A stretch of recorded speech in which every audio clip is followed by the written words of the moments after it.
Alors ensuite, pour continuer, Allah subhanahu wa ta'ala dit qu'en cette nuit-là, on a les anges qui descendent. Donc c'est quelque chose d'exceptionnel. Les anges qui descendent, ça veut dire qu'il y a la rahma, il y a la baraka, il y a tous ces éléments-là, le bien qui descend en fait sur terre. Et puis on a aussi un ruh qui descend, l'âme en fait, si on traduit littéralement, l'esprit qui descend, voilà. L'esprit saint, des fois c'est traduit comme ça, bref. Qui est cet esprit? Qui est un ruh? Sachez que pour la plupart des savants et exégètes, il s'agit de Djibril, de l'ange Gabriel. Et pour eux, il s'agit d'un des noms de l'ange Gabriel. Effectivement, dans le verset 17 de la sourate 19, Allah appelle Gabriel, Djibril, encore une fois, donc il l'appelle Ar-Ruh.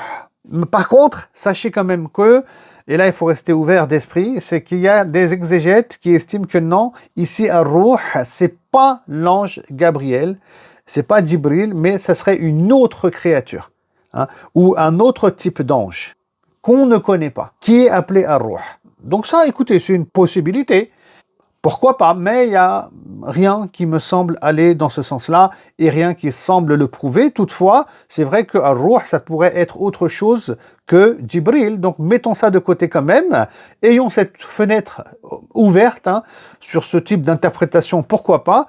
Mais pour l'instant, restons sur la majorité des savants et leur point de vue, c'est beaucoup plus sage en réalité. Donc, ils descendent très nombreux avec beaucoup de baraka. Et ils descendent avec aussi les décrets de Dieu, les anges. Et comme je vous ai dit moi au début, Al-Qadr peut faire aussi allusion donc au destin. Et donc on a plein d'anges qui viennent avec les décrets qui leur ont été donnés par Allah subhanahu wa ta'ala à accomplir pendant l'année. Et il y en a beaucoup des anges, on ne connaît pas le nombre précis d'anges. Et ensuite Allah il dit salam. Donc c'est une nuit de sérénité, c'est une nuit de paix, selon ce que souligne Mujahid.